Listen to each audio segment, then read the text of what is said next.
Hello everyone and welcome back to my channel. Now today I found an interesting article I thought would be hilarious to talk about. So as you can see here, it's gonna be good. A socialist themed vegan meat company, I wonder, big surprise they're socialist, learns that Marxism works better in theory than in practice. Really? What a big surprise. As you can see, No Evil Foods, a revolutionary food company that champions progressive values, finds itself in a bitter labor dispute. With products like Comrade Cluck, a plant meat, not actual chicken. That is an agonizingly cringy name. No Evil Foods has had success casting itself as a revolutionary food company that embodies progressive values, but the company is learning marketing progressive ideas is easier than implementing socialist-style economics.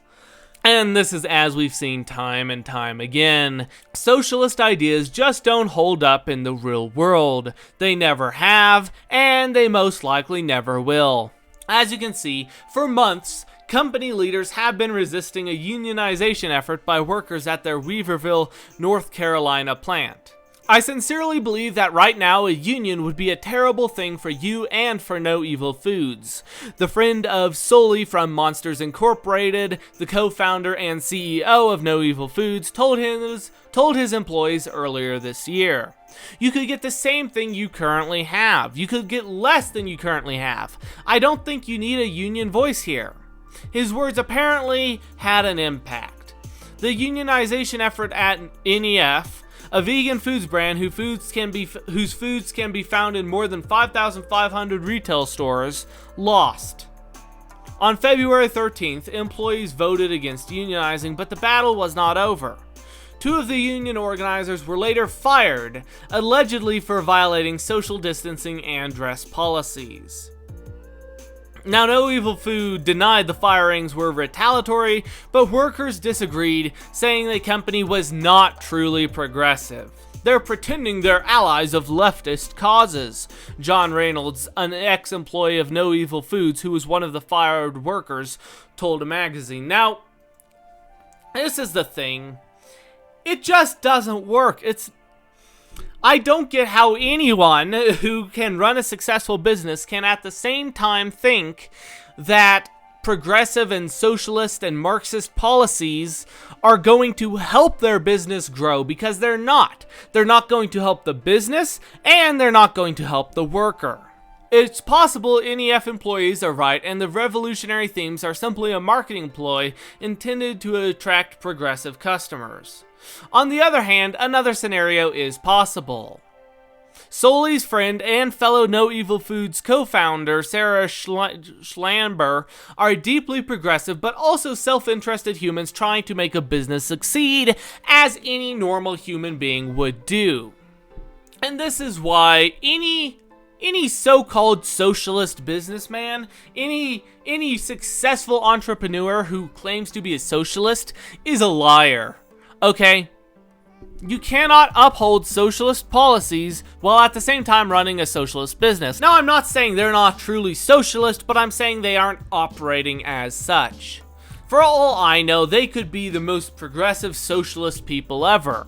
They could be supporting afterbirth abortions. But for all intents and purposes, their operating methods have to remain capitalist in order to make a profit, because that is the only way you will make a profit, is through operating under capitalist ideologies. Now, as this article continues, it wouldn't be the first time economic reality collided with progressive values.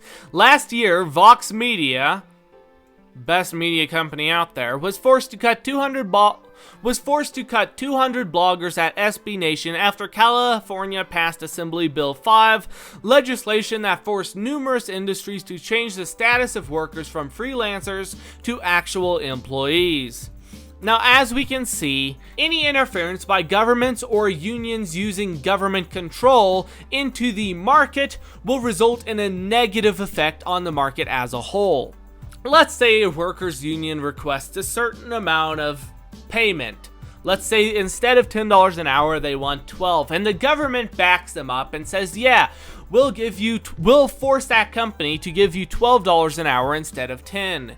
The interesting thing is, what if there were a few hundred people not in the workers' union who would have been willing to work for 10?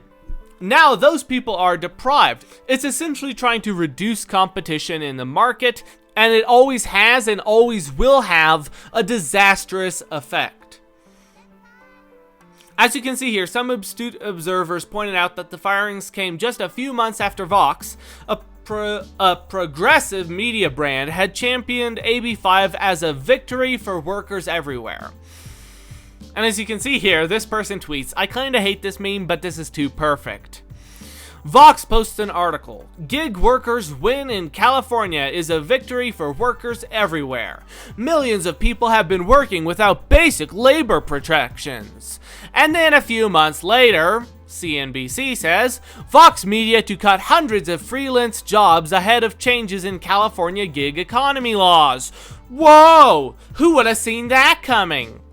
That's crazy. Who would have realized that by forcing a company to pay more to their employees than the employees are actually worth, the company would have to cut them or risk going bankrupt? It's crazy, isn't it? These people really have no idea how the real world works, and unfortunately, they most likely never will. Now, as you can see here, a similar scenario could be at play at No Evil Foods. Sully's friend might be someone who's progressive, but also realizes unionization could cause serious problem for both his company and workers. While firing workers in retaliation for organizing is indeed against the law, as this act makes it unlawful for employees to retaliate against workers attempting to form unions, there is nothing wrong with attempting to persuade workers that forming a union could harm both the company and their own interests, as is factual. It is true, and it always has been true, that unions and all of these market regulations are detrimental and in some cases absolutely destructive to the market. But anyways, thank you so much for watching this video. Please do remember to leave a like, subscribe, follow me on all social media platforms, and I will see you in the next video.